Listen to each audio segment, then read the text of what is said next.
Ini udah saya rekod ya, Pak? Oh diedit ya. Nggih, siap, Pak. Baik, Assalamualaikum Pak Bambang. Waalaikumsalam warahmatullahi wabarakatuh. Nggih, gimana kabarnya, Pak? Alhamdulillah baik-baik Pak Wendra. Nggih. Nggih, ini terkait saya ada tugas, Pak, untuk bertanya ke Pak Bambang selaku pemimpin di sekolah, kepala sekolah. Nah, terkait materi CGP yaitu eh, keputusan nilai-nilai kebajikan sebagai seorang pemimpin, Pak. Nah, kira-kira sebagai seorang pemimpin, Pak Bambang kan sudah sering untuk membuat beberapa keputusan, mesti banyak. Nah, mungkin nggak dari keputusan-keputusan Pak Bambang yang sudah pernah dibuat, mungkin merupakan sebuah dilema etika atau bujukan moral seperti itu, Pak. Nggih. Makasih.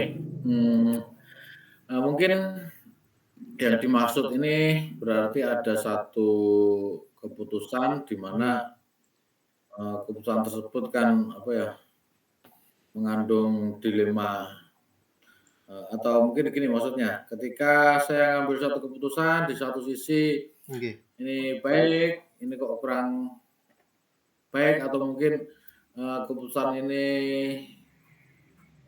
pas atau tidak pas gitu toh yang dimaksud nggih. atau Jadi gimana? ada dua nilai, dua-duanya itu Mhm, dua-duanya itu bagus, Pak. Misalnya mhm, terkait peraturan seperti ini. Cuma di satu sisi mhm, mungkin karena ada faktor kasihan, peduli dan sebagainya, jadi nggih nggih, mungkin mengabaikan faktor peraturan seperti itu, Pak.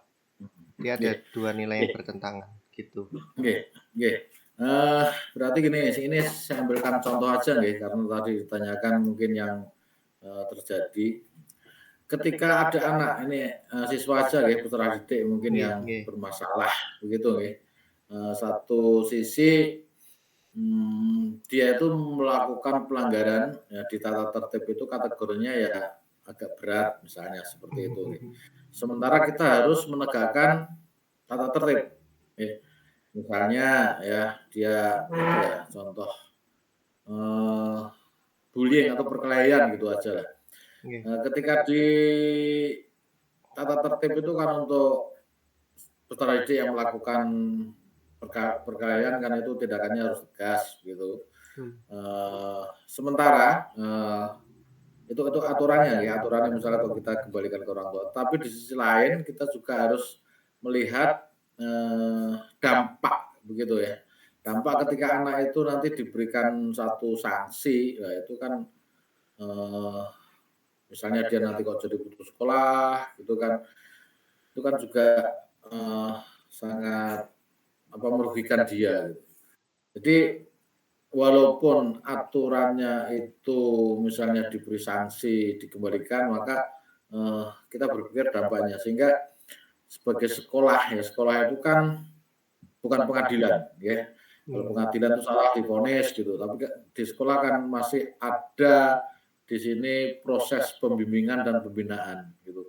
Makanya kadang-kadang ya aturan itu yang harusnya itu dikembalikan ya kita tidak laksanakan, tetapi ya tetap kita berusaha membimbing terus gitu. Jadi ini satu keputusan kadang-kadang, teman-temannya atau mungkin ada guru, "Wah itu udah melanggar gitu kok didiamkan, tidak diberi sanksi," dan sebagainya.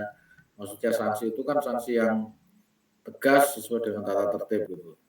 Tuh jadi di satu sisi ya kita melihat ke depannya, dampaknya dan sebagainya. Itu mungkin yang dimaksud seperti itu ya. Jadi ketika mengambil keputusan ya intinya ya harus melihat dampaknya kan gitu.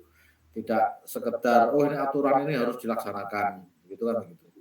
Itu mungkin ya, jadi yang Nggih. sering atau mungkin ya pernah beberapa kali terjadi, sehingga kadang-kadang di temennya ya itu juga jadi pertanyaan gitu, "Loh itu kok didiamkan saja?" Gitu ya. Kesannya kesannya padahal kan kita tidak mendiamkan, tetap kita melakukan proses pembinaan, pembimbingan gitu. Ya sesuai dengan kebijakan dari Dinas Pendidikan, walaupun aturannya di Permendikbud itu kan misalnya ada yang tidak naik kelas, itu kan bisa kan naik kelas gitu, tapi di Hmm. Permendikbud itu kan juga dimungkinkan juga anak itu bisa tidak naik kelas. Itu contoh juga ya, kadang-kadang ketika kenaikan kelas itu contoh lain ya, contoh lain. Hmm. Itu yang mungkin pernah terjadi seperti itu. Iya. Apakah dari Hmm. keputusan itu Pak Bambang langsung, oh ini solusinya seperti ini? Apakah melalui tahapan-tahapan gitu Pak? Oh ya jelas jelas ya. Eh, saya sebagai seorang pemimpin ketika mendapatkan informasi apapun ya, misalnya itu Iya. kasus-kasus, itu tidak bisa menerima informasi itu 100%. Saya harus membandingkan atau mencari informasi yang lain, informasi pendukung.